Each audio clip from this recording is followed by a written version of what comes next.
Hello hello, bon matin, jour 5 du PCT, on the way, avec le soleil derrière et dans une grande forêt.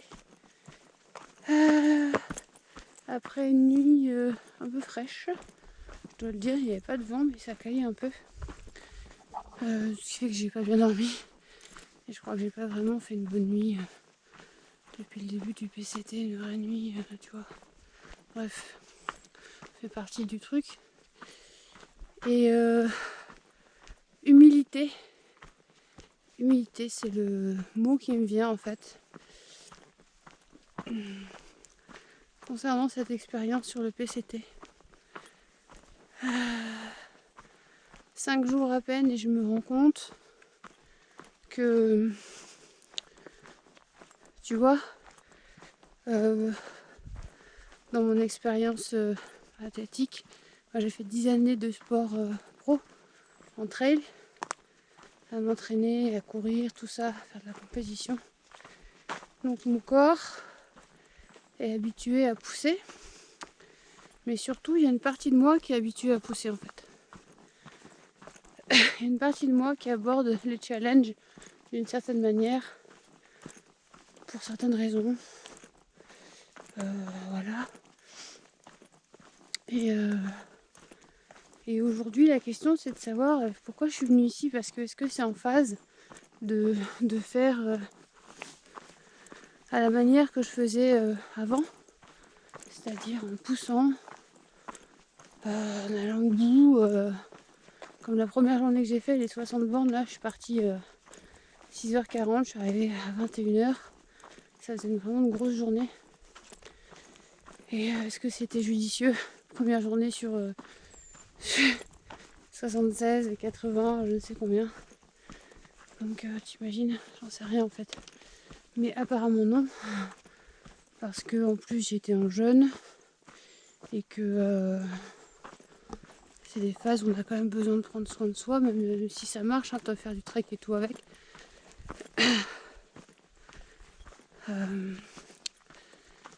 Donc ce que je ressens ce matin, depuis hier en fait, hein, j'arrête pas de gamberger là-dessus, mais ce matin c'était vraiment la question, est-ce que c'est encore juste pour moi de faire ça, cette bambée. Qu'est-ce que... Voilà, est-ce que ça correspond aujourd'hui à ce qui est prioritaire pour moi? Sur certains aspects, forcément oui. Parce que prendre soin de soi, faire ce que t'aimes dans la nature, ça régénère. Hein. Au-delà de ça, c'est un chemin spirituel aussi que je parcours. Donc c'est le meilleur endroit pour y connecter, tu vois. Fait que ça pousse. Et d'un autre côté, il y a... Voilà, il y a... Bref.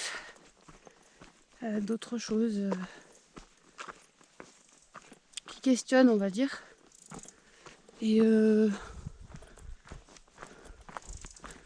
vois, je me demande si j'ai envie de marcher. Moi j'aime courir en fait.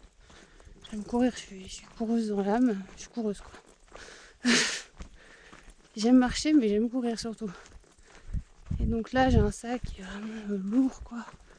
Et mon trip à moi c'est d'aller vers le léger. M'alléger de beaucoup de choses.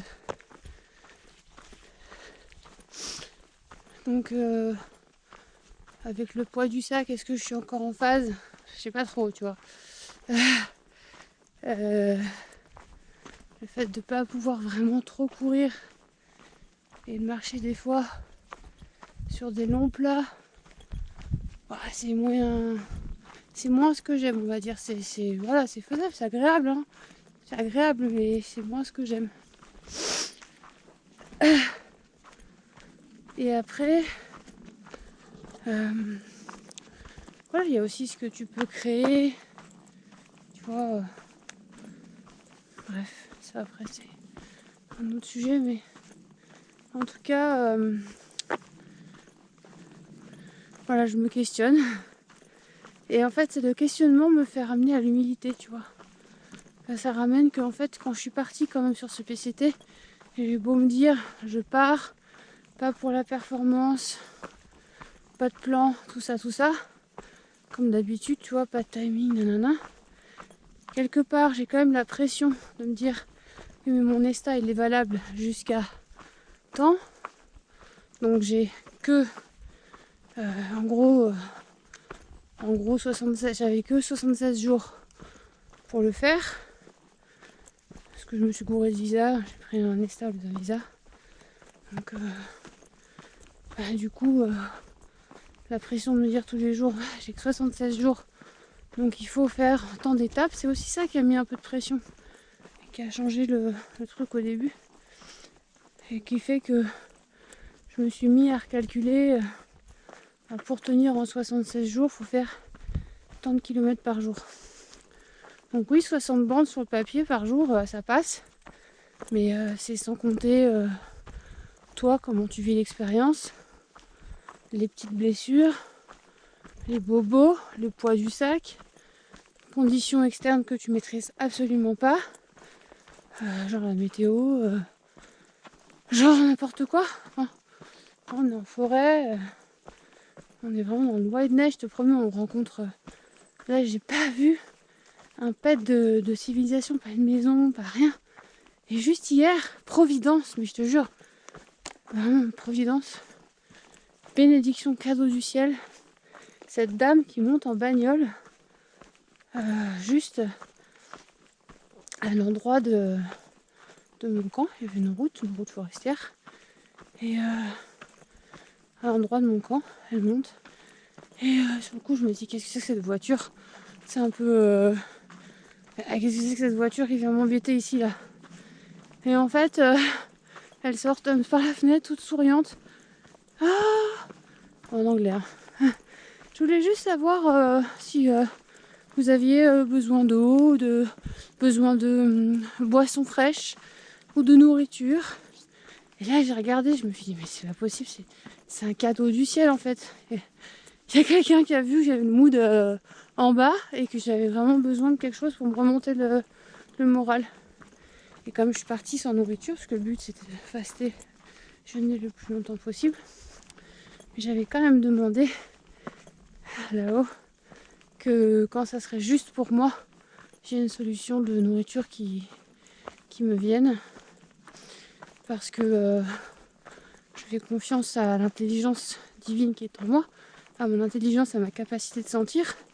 Mais des fois, tu sais, quand tu fastes trop longtemps, ou longtemps, bah tu peux aussi voilà, plus ressentir la faim et je voulais pas tomber dans ça. Et donc ça m'inquiétait un peu.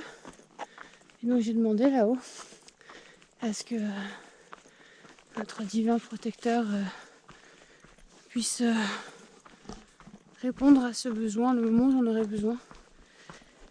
Et hier soir, je reçois ça. Et là, je me dis, attends, ça peut pas être un hasard. Il y a quelque chose.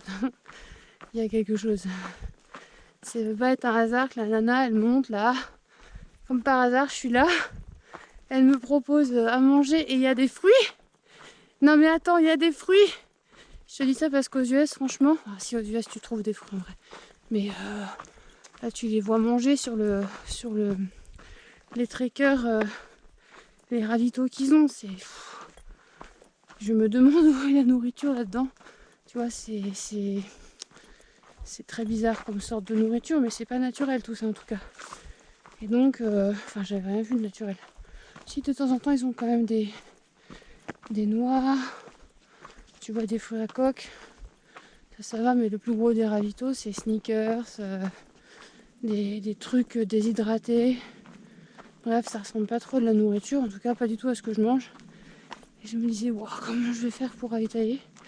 Et en plus, ce qui me faisait demander ça, c'était que on croise rien quoi.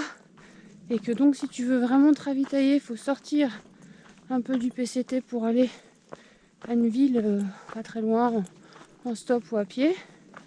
Trouver un moyen d'y aller. Et par chance, avoir ton type de nourriture. Ça fait beaucoup de paramètres quand même. mon pilot. Faut vraiment garder la distance entre les sources, sinon tu peux te faire avoir. Et ça, c'est pas bon du tout. Bref. Et donc cette dame hier qui m'apporte des fruits quoi. Du coup j'ai pris 2 pommes, 2 clémentines. Voilà, sur 4 jours. Ça m'a fait du bien. Ça m'a fait du bien. C'est vrai que ça m'a remonté un peu. En vibration peut-être, morale. Des fois il faut peu de choses pour remonter le mood. Une conversation avec quelqu'un, des fruits. Voilà, se rassembler un peu. Mais néanmoins, voilà, le questionnement c'est l'humilité. C'est de voir que voilà, vraiment définitivement faire des plans sur la comète, surtout quand tu pars dans ce genre d'aventure.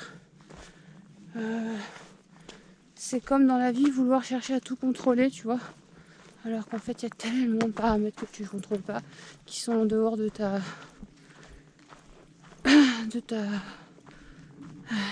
capacité à gérer. Et c'est même pas capacité, c'est que c'est en dehors de ton contrôle, tout simplement. C'est l'univers qui gère. Et donc cette expérience m'enseigne ça, en fait, que voilà, faut être dans l'instant et pousser. Pourquoi faire? Parce que tu vois, ouais, j'ai une deadline, bah écoute, si j'arrive pas à la faire, la deadline, est-ce que c'est grave? Franchement, non. Dans l'absolu, il y a d'autres solutions. Je peux interrompre quand je veux. Est-ce que j'ai la pression pour finir? Non. C'est un objectif, mais si ça se fait pas, est-ce que c'est grave? Ce qui compte, c'est comment tu vis le truc, en fait, tu vois. Si tous les jours, je me dis c'est dur, j'en chie, et que j'ai zéro plaisir, je suis pas sûre que je sois hyper alignée, tu vois. Donc là, hier, 4 jours de jeûne. Hier soir, j'ai mangé les fruits. Donc j'ai rompu le jeûne. Ce matin, bah, j'avais rien, donc j'ai pas mangé. Et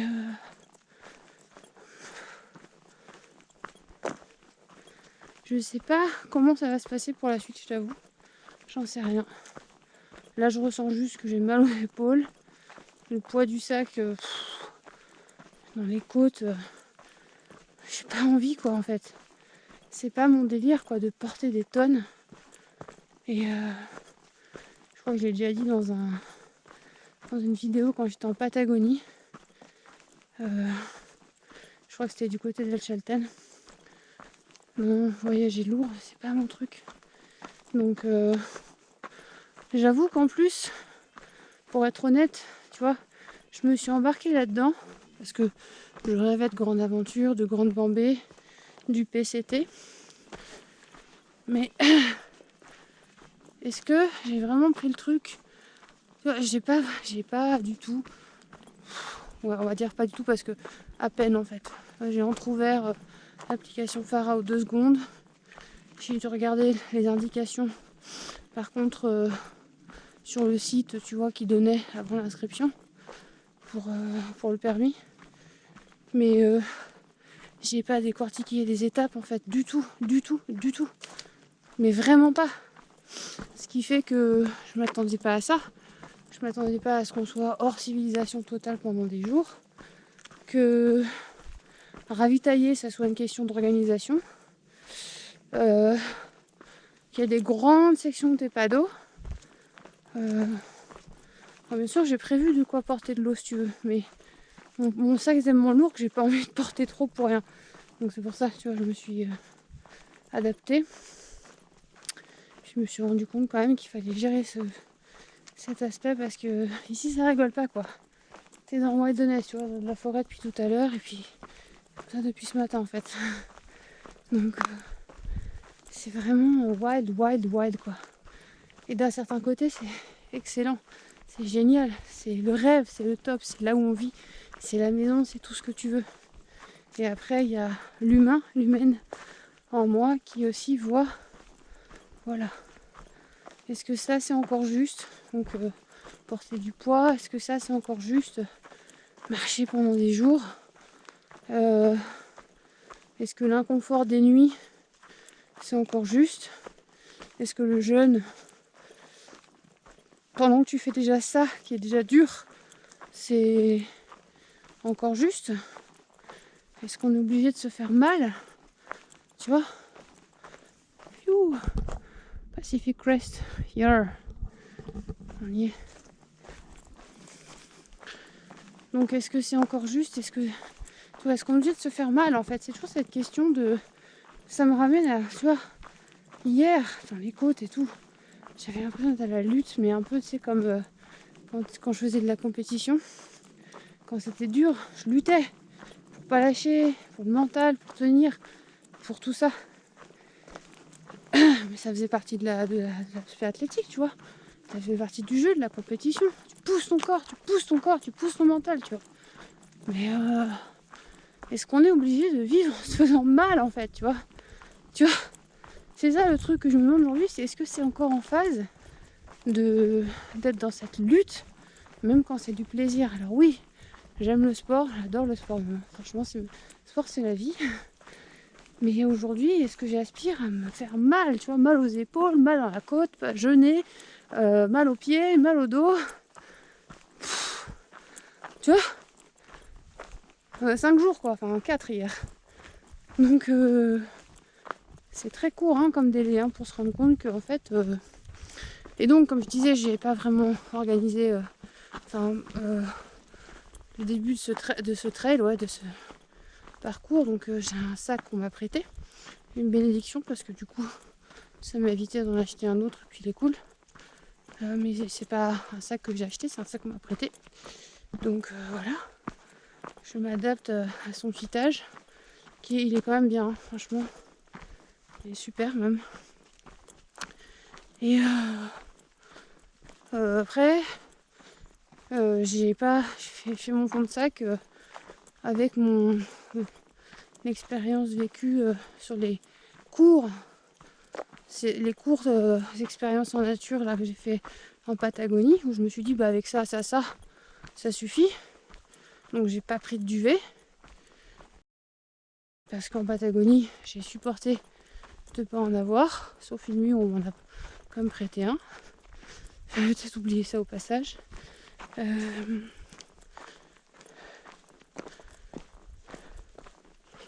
2 fois même, je crois, en fait. Je sais plus. Et donc là, je me suis dit ça allait le faire, tu vois. Sauf que la chose à laquelle j'ai pas pensé, c'est que en fait, c'est un périple qui dure au moins 70 jours, voire plus, tu vois. C'est pas pareil, en fait. Tu vois, j'ai pas pris de bâton. Et les bâtons, ça aurait quand même pu être vachement agréable pour m'aider à supporter la charge du sac, pour m'aider tout simplement à monter. C'est quand même facilitant. C'est pas comme si je le savais pas en plus, tu vois. Donc c'est énorme. Il va y avoir juste prêter attention. Donc bref, tu vois. Après, j'ai pris un livre, j'ai pris de quoi écrire, j'ai acheté des cartes papier, ça fait une blinde. Alors j'aurais pu utiliser que Farout, l'application en ligne. Enfin l'application sur téléphone d'ailleurs. Pas en ligne. Et voilà, j'ai pris je pense des affaires un peu trop lourdes aussi. J'ai 2 pulls, un jogging. Des trucs que je prenais pas du tout avant en fait. Et là comme j'étais en mode un peu ces derniers temps smooth, tu vois, je fais des sorties mais je prends soin de mon confort. Mais ouais, mais c'était sur 3 jours donc en fait ça n'a rien à voir. Là on est sur un beaucoup plus long, vraiment de montagne. Donc avec des grosses journées de marche. Donc tu as absolument besoin de prendre soin de ton confort. Absolument. C'est la base pour continuer, pour être bien. Tu vois, pour avoir envie de continuer quoi. Sinon mal plus mal plus mal, t'as un moment t'as plus envie quoi. Tu vois. Et donc humilité. C'est ça que ça me ramène, c'est que tu veux faire une grande bambée, mais regarde un peu quand même. Un minimum, tu vois. Même si tu as l'expérience de ci ou de ça, même si t'as pas peur, même si t'as foi en la vie, regarde un peu quand même. Parce qu'il y a des détails Comme on dit, le diable se cache dans le détail. Et ben, moi, le sens de l'expression, là, il est que, ouais, c'est sûr, si tu regardes pas les détails, ça peut te faire une surprise. Donc voilà. Et puis après, c'est, ouais, pas de plan sur la comète. Bah, si t'as la pression, change de plan. Ou alors, tu vois, réduis les étapes. On va moins vite, fais des pauses. Là, je fais aucune pause quasi. Alors, la seule pause que je fais, c'est pour enlever mon pull, pantalon le matin, pour faire une pause pipi quand il y a besoin. Et ça, that's it. Vu que je mange pas le midi, je me pose pas, tu vois. Je ne fais que de marcher ou courir quand je peux. Mode compétition. Alors qu'en fait, je suis pas dedans là. Je suis pas dans un mode compétition, je suis pas venue là pour ça. Donc du coup, ça me décale, tu vois. Avec ce pourquoi je suis venue ici.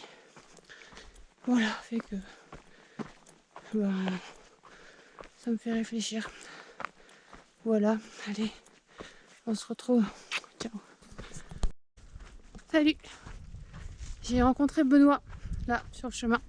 Et Benoît, ça sonne français quand même. Et ben oui, c'est un français, en effet, de Grenoble, qui a quitté Grenoble et qui habite en Suède maintenant. Et puis du coup, je me suis arrêtée un peu pour discuter. On a échangé tous les deux. Je le voyais cueillir des baies ou des choses en fait dans la terre. J'étais curieuse de savoir ce que c'était. C'était des petites fraises. Et forcément, là, vu que je suis en mode voilà, connexion et en mode voilà, je change un peu la manière dont je m'y prends pour continuer la route. Du coup, il m'a montré les fraises. J'ai pris quelques fraises, elles étaient succulentes, toutes petites fraises. Et voilà, il y en a partout en fait. Toutes petites fraises. Et du coup, ça m'a fait vachement du bien de discuter. Déjà, de voir un peu qu'il me parle un peu de la portion du nord, parce que lui venait, enfin du sud, puisque lui vient du sud. Et puis ces fameuses petites fraises, quoi. Comme quoi, les fruits c'est la vie. Voilà. Il y a du soleil. Ça va mieux. Alors on continue, hein. Voilà. Et voilà. Et ici on est dans un endroit apparemment où il y a de forts incendies. Ça fait un peu de la peine de voir tout ça. Et ça fait des kilomètres que c'est comme ça en fait. Ça fait vraiment de la peine. Allez, à plus. Ciao. Petite vue juste sous le col. Là-haut là. Juste à passer. Voilà. Et ben ça avance bien, hein, ça avance bien. Toujours dans le jour 5.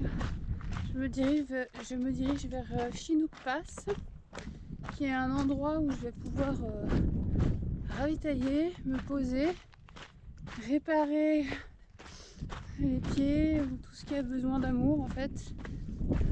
C'est beau le petit lac. Toujours des petits lacs nichés. C'est trop beau. Ouais, voilà, prendre soin de mes pieds.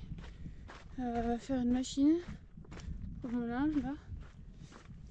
Ravitailler, m'alléger. Comment, mais j'ai des choses à enlever, je crois. Toutes les cartes là, les mailer ou je sais pas comment je vais faire, mais je vais alléger un peu le sac.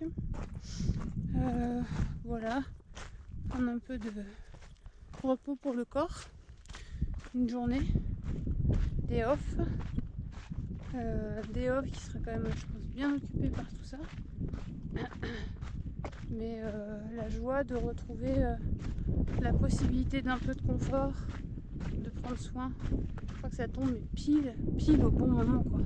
Ça pouvait pas mieux tomber entre mon mood là qui commençait à tomber dans les chaussettes et tu vois, et puis maintenant où en fait ça souffle parce que là du coup je suis pas très loin, hein. suis vraiment pas très loin. J'ai été à 6 miles tout à l'heure là. Donc je me rapproche doucement. Puis il est encore tôt, donc c'est sûr que je vais à Chinook Pass ce soir, tu vois. En plus ça fait a priori là je viens de me taper une un petit raidard, une bonne grimpette, pas très longue mais suffisante on va dire. Et puis là on va descendre maintenant. Tranquillement, descendre, vallonner, ça fait un peu ça tout le temps. Voilà. Donc écoute, voilà. Il me tarde simplement de pouvoir prendre soin de mes pieds et de mes épaules. Parce que franchement, ils ont bien du courage tous. Le corps est merveilleux. Mais il faut prendre soin de lui aussi. Voilà. Je vous laisse sur cette vue. À plouche.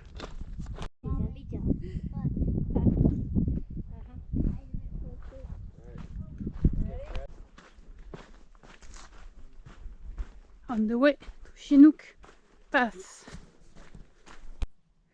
Voilà, j'ai trouvé un petit spot pour la nuit. Un lac superbe. Vraiment tout cool. Mais infesté de moustiques. Là, je sais pas si vous les voyez, il y a des moustiques partout. Misère. Donc je vais vite rentrer dans ma tente. En fait, je peux pas tellement profiter de ce lac. Mais bon, l'endroit est paisible. Regardez, hop. C'est vraiment trop beau. Allez, à plouche. Bon matin. Coucou. Jour 6 de ce PCT. Petit matin, mais le soleil est déjà levé, donc on n'est plus vraiment au petit matin. Mais c'est le matin quand même. Alors, et ben aujourd'hui ça va beaucoup mieux qu'hier. Comme quoi, tu vois, franchement, d'un jour à l'autre, c'est hallucinant. Les petites news fraîches, c'est que hier, hier je pensais que de Chinook Pass, on pouvait covoiturer, trouver de quoi aller à Bangkok, qui est une ville où on peut se poser pour ravitailler, faire le linge, voilà, faire tout ce qu'on a à faire en fait avant de repartir. Donc dans ma tête j'étais calée là-dessus. Et en fait c'est pas à Chinook Pass, c'est à White Pass, le prochain en fait. Donc fait que du coup hier j'ai vu une super place avec un grand lac et tout. Il y avait plein de monde. Il y avait des campeurs. Il n'y avait pas que des thru hikers, ceux qui font le PCT d'un bout à l'autre. Mais l'endroit avait l'air paisible en fait. J'ai hésité à me poser, mais j'étais dans mon idée de Bangkok, confort, tu vois le truc. Et j'ai passé ce truc. Donc je l'ai passé, je suis filée. Je suis arrivée sur Chinook Pass, effectivement il n'y avait rien au Chinook Pass. Hein. Là je demande à 2 personnes différentes s'il y a moyen, si elles vont à Bangkok. Elles me répondent non. Et je sais pas, je me dis comme une intuition, je me dis ça pue ce plan. Et puis je sais pas, il y a un mec qui m'a dit qu'en fait dans son explication Bangkok c'était plus proche de White Pass. Donc c'est là où je me suis dit j'ai dû bugger en fait. J'ai mal compris le truc, c'est que Bangkok c'était beaucoup plus loin de Chinook Pass que de White Pass éventuellement. Alors du coup, j'ai continué la route pour 2 miles environ et j'ai trouvé un super lac trop mignon, super mignon mais infesté de moustiques. Ah ouais, de fou, infesté de moustiques.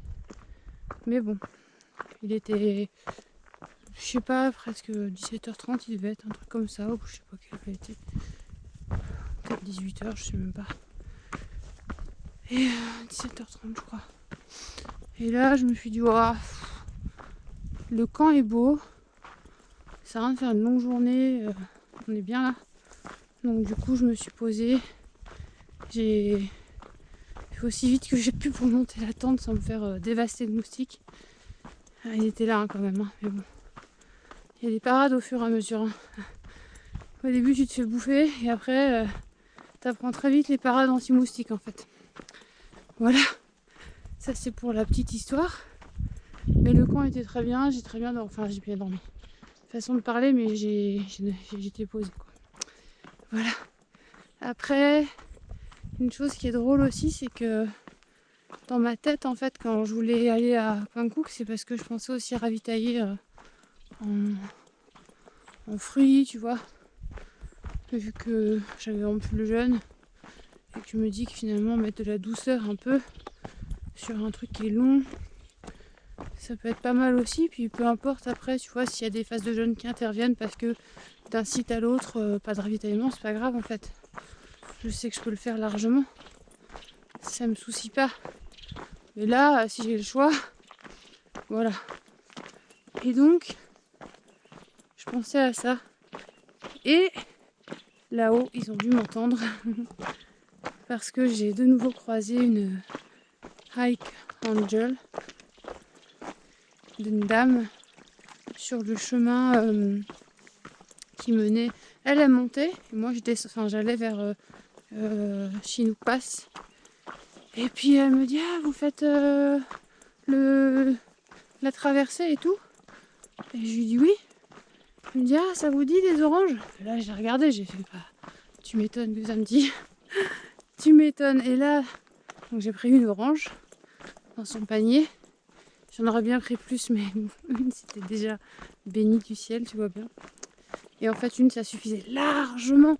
Elle était super fruitée, super douce, super sucrée. Et en fait, elle m'a remis la patate, tu vois, quand on était en fin de journée avant de dormir en plus. Elle m'a remis une patate de fou. Et oui, du coup, quand tu fais de l'espace en termes de nourriture, en termes d'énergie, le moindre truc que tu manges, pouf, ça te met une. Du moins, si c'est bien vitalisé. Si c'est plein d'énergie, plein de vitalité, si c'est naturel, si c'est bon quoi, le corps enfin tu vois, tu sors d'un jeûne. Là, le dernier truc que j'ai mangé c'était 2 pommes de clémentine de la veille. J'avais rien mangé de la journée hier. Là j'arrive, je mange une orange. Ah si, j'ai mangé des fraises, pardon. Des petites fraises des bois que j'ai ramassées un peu. Quelques petites poignées. Et voilà. Et donc pour dire que l'orange, voilà, elle m'a fait un effet booster de fou. Bon, c'était pas le bon bruit d'ailleurs. Et elle m'a fait un booster d'énergie incroyable quoi. Merci la vie, hein. Merci de veiller sur moi là-haut. Et comme quoi en fait la vie pourvoit toujours à nos besoins et que on n'est pas obligé de se charger de nourriture. Moi j'ai toujours pas de nourriture dans mon sac. Hein. Puis je suis partie, pas une seule nourriture dans mon sac. Et pourtant j'arrive à manger quoi. Et en plus j'ai plein d'énergie. Alors franchement, merci la vie d'être aussi abondante en fait et de proposer des solutions qui soutiennent notre démarche aussi. Voilà, la démarche de faire confiance, la démarche d'être en phase avec la nature, la démarche de faire de la place, la démarche de trouver la juste énergie nécessaire sans abus, celle qui est bonne au corps. Tout ça, c'est ça aussi qu'on fait ça. Le jeûne, marcher, être dans la nature, comment se nourrissent les animaux, est-ce qu'ils se gavent de barres énergétiques pendant toute la journée ou est-ce qu'ils mangent des baies par-ci par-là qu'ils trouvent. Apparemment ça leur va bien, tu vois. Et nous on n'est pas tellement différents en fait. Hein. Il y a d'autres choses qui nous nourrissent, donc ça c'est pour l'aspect nourriture énergétique. Après c'est l'aspect dedans dehors, tu vois, être en phase, connecté, en harmonie. Est-ce que dehors pousse des barres énergétiques, tu vois? Non, en fait. Est-ce que dehors pousse des donuts? Non plus. Pousse pas des pizzas, ils poussent pas des sauces, ils poussent pas de la viande. Enfin, ils poussent pas de la viande. Ouais, c'est un autre débat. Un autre débat. Mais bon, je vais dire en tout cas tout ce qui est transformé. Est-ce qu'ils poussent des cookies, Tu vois, non, et ça pousse pas en fait, c'est transformé. Alors que si tu fais confiance à la terre, elle nous offre déjà tout ce qu'on a besoin, sans avoir besoin de transformer et en suffisance énergétique. Et je crois que la reconnexion pour refaire harmonie avec la vie, avec le tout, puisqu'on n'est pas séparés dedans dehors, bah, c'est juste de réapprendre comment la vie fonctionne en fait. De réapprendre la base en fait, d'où ça vient. Tout vient de la terre, ok. Comment ça marche, tu vois? S'inspirer des animaux, s'inspirer du rythme aussi, tu vois, parce que mine de rien, quand tu es dans la nature comme ça tous les jours, bah lever de soleil, coucher de soleil, les animaux ils se couchent à quelle heure, ils se lèvent à quelle heure, quel est le bon rythme en fait, pour que tu te mettes en phase avec ton corps sur le rythme de la vie, quoi, sur le rythme énergétique. Tu vois, si les animaux ils se lèvent à une certaine heure, c'est qu'ils sentent une pousse énergétique et c'est l'heure de se lever. Et après le soleil se lève et ainsi de suite. Et eux ils se couchent pile quand le soleil se couche, tu vois. C'est, on va dire, plus harmonieux, forcément plus équilibré que nos rythmes en fait, qui sont aujourd'hui un peu influencés, j'allais dire, par les lumières, mais par tout ce qui est digital, les portables, ordi, téléphone, oui donc portable, télé, etc. Les écrans quoi en fait. Et ça change des petites choses qui font qu'on se couche de plus en plus tard pour ceux qui sont sur les appareils, parce que des fois on peut se coucher tard sans ça. Hein. Donc c'est juste une question de rythme en fait. Et c'est pas forcément facile, hein. On n'a pas forcément des rythmes de vie, on va dire, ou des conditions qui permettent ça, mais se les réapproprier, ça permet déjà une base, parce que du coup, si tu dors mieux, tu es dans un, comment dire, tout va ensemble en fait.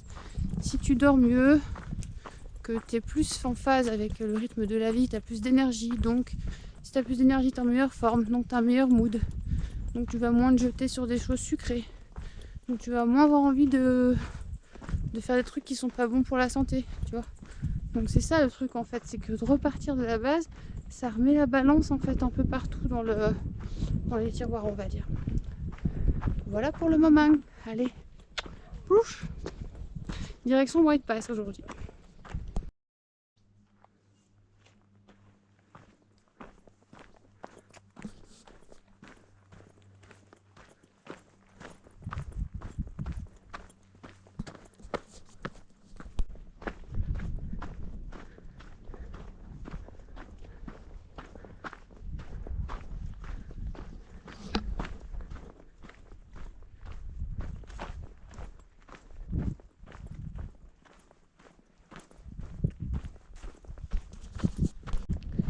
Petite vidéo dans ce spot superbe. Je suis toujours en route pour Chinook Pass. Je peux vous dire que ce matin, j'ai une énergie de dingue. Merci, la vie. J'ai vraiment une super énergie. Et depuis ce matin, je suis en boucle sur... T'imagines que j'ai mangé qu'une orange hier, une poignée de fraises des bois que j'ai ramassées, et comment dire, 2 pommes et 2 clémentines la veille, et rien les 3 jours qui ont précédé. Et je continue à marcher, courir, porter un sac qui est un peu lourd. Et enfin, ça va, il devient de plus en plus léger parce qu'on s'y habitue avec les journées. Et ça va super bien. Aujourd'hui, grande clarté d'esprit, créativité, belle énergie, que du bonheur quoi. T'imagines, une orange, 2 pommes, 2 clémentines en 5 jours, en 6 jours, parce que pour l'instant j'ai rien mangé, et quelques poignées de fraises des bois. En 6 jours, pour l'instant, on va dire en 5 et demi. Et tu fais ça quoi. Tu portes du poids, tu marches, tu cours, t'es créatif, t'es bien, t'as plein d'énergie. Imagine, c'est ouf. Enfin, je sais pas si vous trouvez ça ouf, mais moi je savais que jeûner faisait beaucoup de bien et qu'on était capable de faire des grandes choses. J'ai réalisé 12 jours à La Réunion en jeûnant et en tréquant. Donc je sais que ça se fait.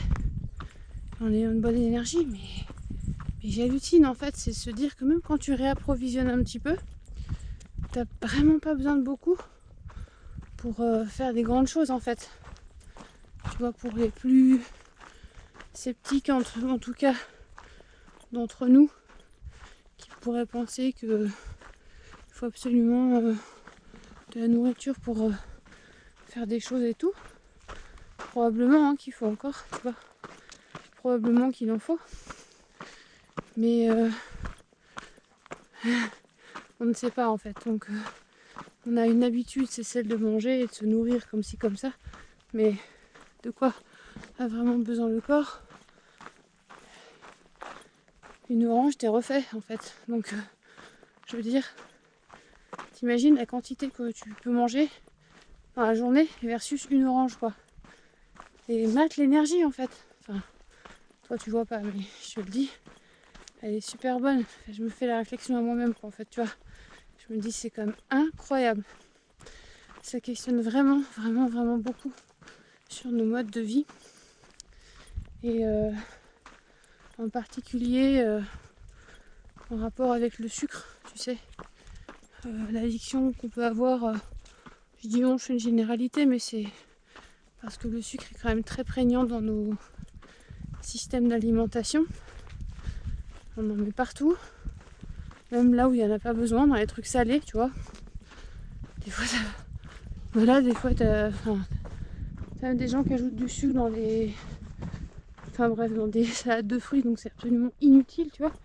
Ce que je veux dire, c'est que le sucre, c'est vraiment pas un pote, en fait, tu vois. Le sucre que tu ajoutes, il sert à rien. Moi, à Madère, je vois à Madère, mais partout où j'ai été, en fait, partout où je vais, dans les cafés, on te sert du sucre avec le thé. Mais pourquoi? Pourquoi, en fait? Genre, un bon thé, t'as pas besoin de sucre. Un bon thé, s'il est de qualité, de toute façon, t'as pas besoin de sucre. Mais en plus, quand il est de qualité, il apporte toute sa saveur, tu vois. Tout son arôme. Il n'y a pas du tout besoin d'exaucer en sucre, en fait. Le café, c'est exactement pareil. Un amateur de café, il met jamais de sucre dans son café, enfin. Tu vois, c'est quoi cette habitude? Ça sert à rien. Et donc, ces petits détails, tu vois, d'ajouter du sucre là où c'est pas la peine, ça fait qu'après tu prends inconsciemment une sorte d'addiction qui est même là, t'as peut-être pas conscience en fait, parce que à force t'es habitué au goût, plus t'en as plus t'en veux, tu vois. Et sauf que le sucre ça crée beaucoup de pathologies, hein. Commencer par les pathologies cardiovasculaires, pathologies après de chroniques on va dire, ce qui est stress, angoisse, dépression, etc., etc. Et plein d'autres que j'ai pas, diabète, enfin, plein d'autres choses que je n'ai pas citées, mais et en plus, oui, forcément c'est une boucle en fait. Plus tu en consommes, plus tu en veux, mais en même temps, du coup tu t'arranges pas, tu prends du poids, tu grignotes, donc comme tu prends pas soin de toi dans l'alimentation, t'es pas bien. Et quand t'es pas bien, qu'est-ce que tu cherches? Tu cherches à être bien. Donc tu vas vers le sucre. Tu vois, la boucle. Une petite vue par là. Tchouk.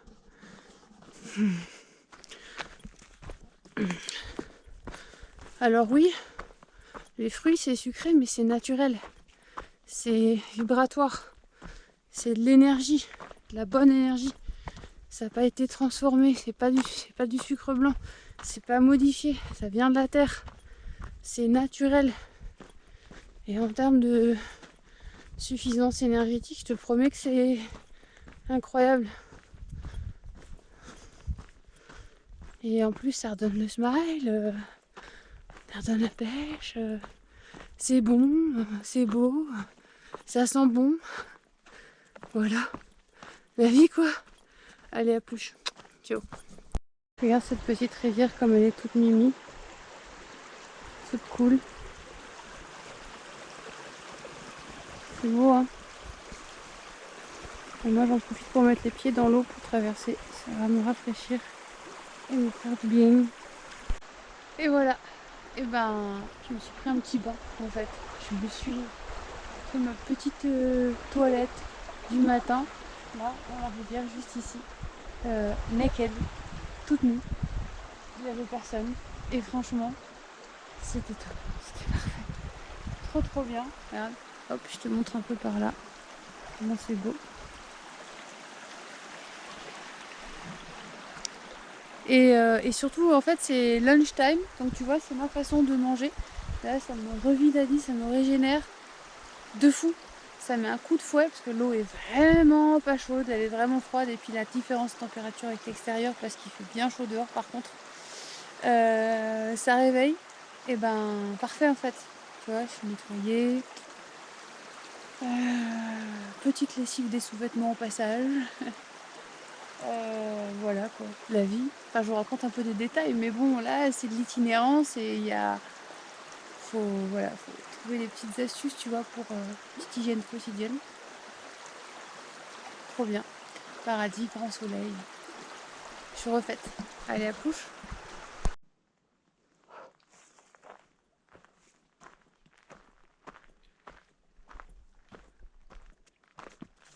Regarde ce lac comme il est beau. Tout paisible. Personne. Paradis.